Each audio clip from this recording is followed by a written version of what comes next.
Have you ever called Poland Eastern Europe and gotten a strange look in return? Maybe a slightly annoyed correction or an awkward pause in the conversation? You wouldn't be alone. And today, we're diving into why that seemingly innocent label can spark such discomfort.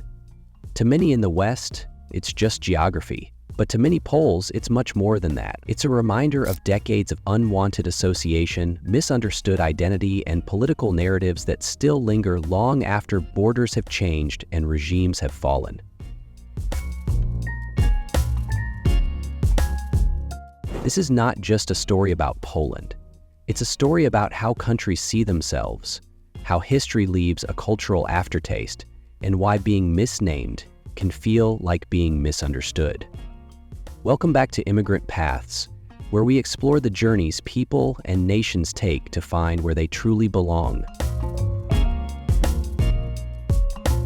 Let's start with something simple: geography.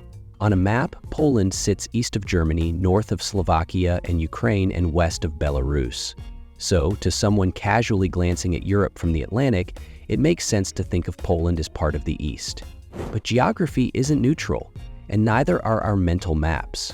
The term Eastern Europe isn't just directional. It's cultural, political, and historical. And for Poland, it's a label tangled with painful memories and misaligned assumptions. To understand why, we have to rewind to before World War II, when the term Eastern Europe wasn't used the way it is today. Poland was part of a region known more often as Central Europe, alongside countries like Austria-Hungary and the Czech lands. These nations shared a history of Catholicism, use of the Latin alphabet, and participation in the Western intellectual and artistic traditions. Warsaw, Krakow, and Gdansk were cultural powerhouses in their own right, cosmopolitan cities that were not thought of as Eastern in any meaningful cultural sense. But everything changed after 1945. When the Iron Curtain came down across the continent, Poland found itself on the wrong side of it, geopolitically chained to the Soviet Union. Despite fierce resistance, uprisings, and a deep-seated desire for autonomy, Poland was absorbed into the Eastern Bloc, and suddenly, in the eyes of the world, Poland became Eastern Europe, not because of geography, but because of political control. The label wasn't chosen by Poles, it was imposed. That imposed identity lingered for decades. Westerners began to associate the term Eastern Europe with gray apartment blocks, shortages, government surveillance, and authoritarianism. For many outside the region, it became a kind of cultural shorthand, almost a caricature of communist gloom. And while there were elements of truth in that stereotype, it missed the complexity of Polish life and the resilience of its people. It flattened rich cultures into a single Cold War narrative.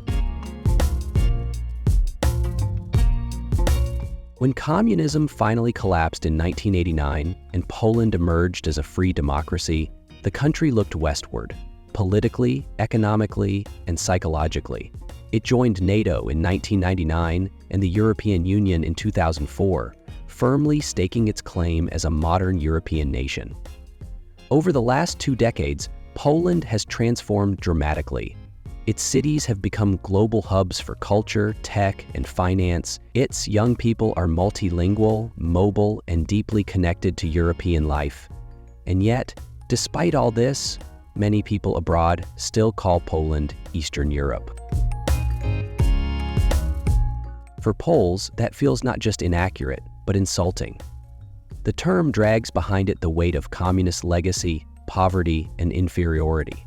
It implies that Poland is somehow less European than France or Italy or Germany, that it's forever defined by its time under Soviet control. But Poles are pushing back on that idea, not just passively but actively.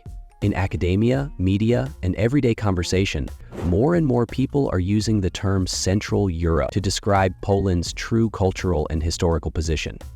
It's not just about renaming, it's about reclaiming. Now, it's worth noting that this push isn't unique to Poland. Other countries like Hungary, the Czech Republic, and even the Baltic states also prefer Central or Northern Europe over Eastern. But in Poland, the feeling runs especially deep. This is a country that's been carved up, occupied, and misrepresented for centuries. In the late 18th century, it disappeared from the map entirely, partitioned by empires in the 20th century. It was handed over to Stalin at Yalta. For a nation with such a bruised but proud history, names matter. Labels matter.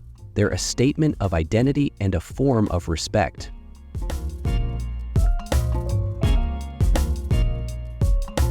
And here's another angle. Modern economics. Poland today is the 6th largest economy in the European Union.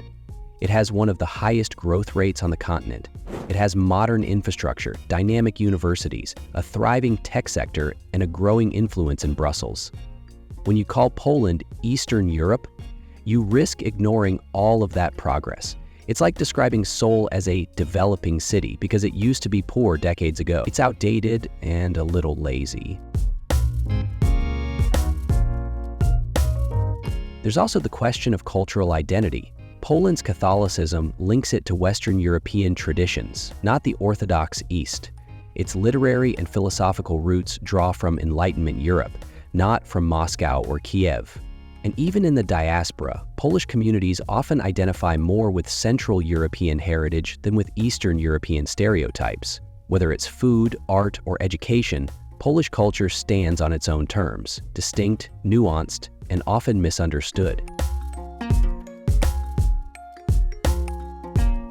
That misunderstanding extends to immigrant experiences as well.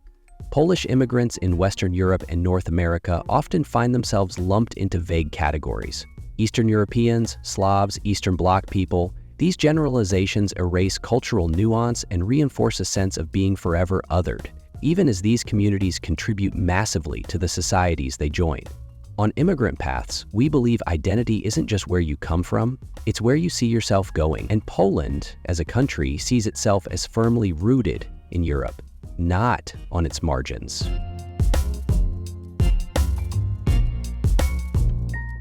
So, should you never say Eastern Europe again?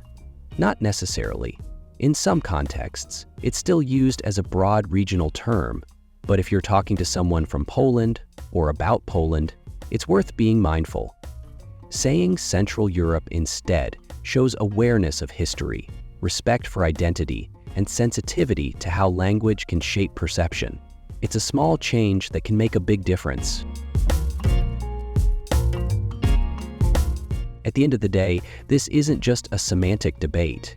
It's about recognition, about seeing Poland not as a gray blur in some Cold War memory, but as a vibrant, evolving European country with a story all its own. It's about letting nations name themselves and acknowledging the power of self-definition.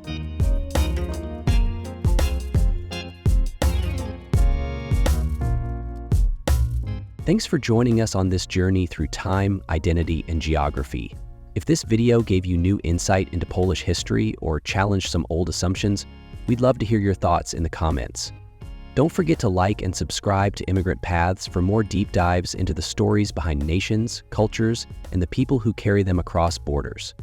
Until next time, stay curious, stay respectful, and never stop learning.